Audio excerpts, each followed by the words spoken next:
Nangako naman si Transportation Secretary Vince Dizon na personal niyang susubukan ang pampublikong transportasyon sa EDSA upang maranasan at maunawaan ang hirap na dinaranas ng mga commuter araw-araw.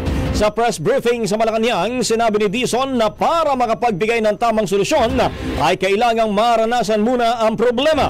Ipinunto ni Dizon na ang solusyon sa trapiko ay nangangailangan ng short, medium at long term.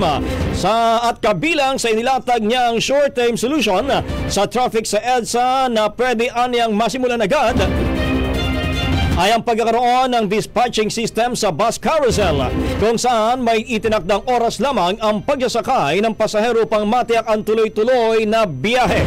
Bukod dito ay minungkahi rin niya ang pagdaragdag ng mga bagon sa MRT at LRT upang mapataas ang kanilang carrying capacity. Samantala, hindi niya raw ipapaalam sa media kung kailan niya susubukan ang pag-commute upang matiyak ang isang makatotohanang karanasan. Ang bahaging ito ay hatid sa atin ng Drive Max Coffee. Ligayang tuloy-tuloy.